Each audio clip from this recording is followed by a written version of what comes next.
بسم اللہ الرحمن الرحیم۔ السلام علیکم ناظرین، آپ دیکھ رہے ہیں ہمارا یوٹیوب چینل قدیم طب یونانی اور میں ہوں آپ کا میزبان حکیم حبیب اللہ۔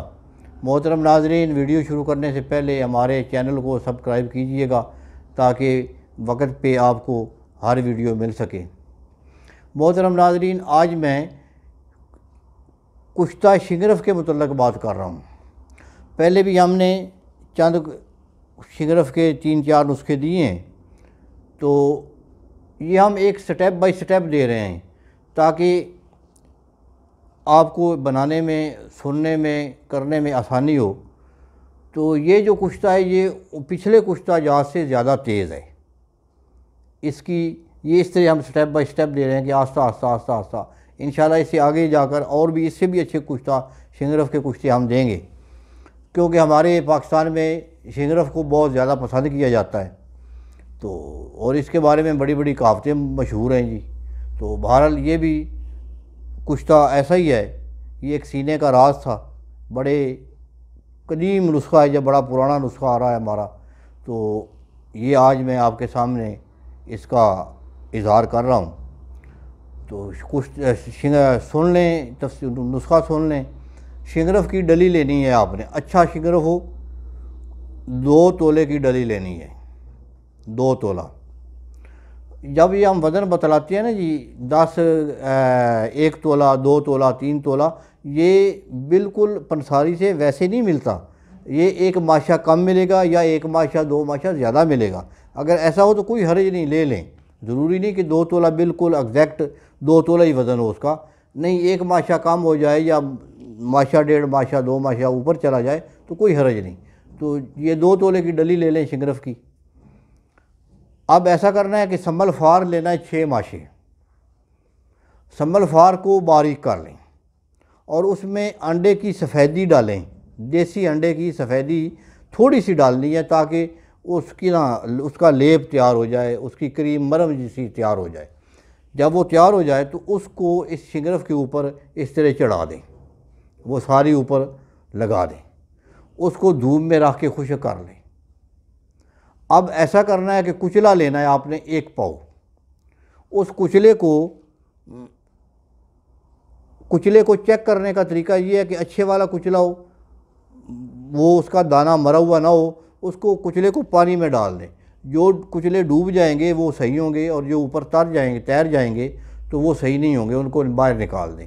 تو جو ڈوب جائیں گے ان کا وزن کر لیں، 1 پاؤ وہ ہو تو اس کو پانی میں ڈال دیں۔ وہ 1 دن 1.5 دن، مطلب 1 دن اور 1 رات پڑا رہے تو وہ نرم ہو جائے گا۔ جب وہ نرم ہو جائے تو اس کچلا کو پانی سے نکال دیں اور اچھی طرح کوٹ لیں۔ اچھی طرح کوٹ کے اس کے درمیان میں یہ شگرف دے دیں جس کے اوپر آپ نے سنبل فار لپیٹا ہے، تو اس کی گولا سا بنا لیں، اس کے اوپر کپڑا لپیٹ دیں اور 1 انچ موٹی تہ دے دیں مٹی کی۔ اس کو کہتے ہیں کپڑوٹی، ہماری طب میں اس کو کپڑوٹی کہتے ہیں، کہ 1 انچ مٹی کی، جس میں مٹی ایسی ہو کہ جس میں گڑ اور روئی کاٹن جو ہے وہ کوٹی ہوئی ہو اچھی طرح، بڑی چکنی سی مٹی بن جائے، تو وہ اس کے اوپر لپیٹ دیں، لگا دیں 1 انچ موٹائی میں۔ تو اس کو دھوپ میں رکھ دیں۔ جب وہ گولا خشک ہو جائے تو بکری کی وہ لینی ہے مینگنی، آپ نے بکری کا پخانہ جو ہے تو وہ 8 کلو لینا ہے۔ 8 کلو لے کر کسی گڑھے میں آدھی نیچے کر دیں، آدھی باہر رکھیں، ان کو آگ لگا دیں، جو گڑھے میں ہیں اس کو بھی آگ لگا دیں، اور جو باہر ہے اس کو بھی آگ لگا دیں۔ جب وہ اچھی طرح، پنجابی میں کہتے ہیں جب بھک جائے، جب وہ اچھی طرح شعلہ دینا شروع کر دے تو وہ یہ جو گولا ہوگا آپ کا شگرف والا، یہ نیچے گڑھے میں رکھ کر باہر والی مینگنی جو ہیں ان کو اوپر ڈال دینا ہے۔ تو یہ تقریباً 2 دن لگیں گے اس کو بننے میں، ٹھنڈا ہونے میں۔ یہ جب آگ ٹھنڈی ہو جائے گی تو آپ وہ گولا نکال لیں، اس کو توڑ لیں، تو اندر سے وہ شگرف کی ڈلی نکال لیں، اس کو باریک کر لیں۔ وہ جو سنبل فار ہوگا وہ کچھ نظر آئے گا اور کچھ غائب ہو جائے گا۔ تو اس شگرف کو اچھی طرح تقریباً 3 گھنٹے رگڑائی کر لیں۔ اس کا ایک چاول دینا ہے ناشتے سے 1 گھنٹہ بعد دودھ گھی کے ساتھ یا چوری کے ساتھ دے لیں تو 5 دن بڑے آدمی کے لیے 1 چاول اس کی خوراک ہے۔ چھوٹی عمر والا تو اس کو کھائے ہی نہ بڑی عمر 40 سال سے بڑی عمر والا آدمی اس کو کھائے تو 1 چاول ہر روز 5 روز کے لیے یہ خوراک کافی ہے۔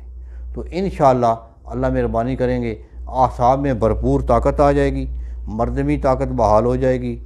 بعض لوگوں کی یہ حرارت عزیزیہ اور حرارت غریزیہ میں کمی آ جاتی ہے، یہ جو سینے میں ہوتی ہے کہ صحبت کرنے پہ دل نہیں کرتا، صحبت کرنے پہ بے رغبتی ہو جاتی ہے، تو یہ بے رغبتی کا بہت زبردست علاج ہے، تو وہ رغبت انشاءاللہ شروع ہو جائے گی۔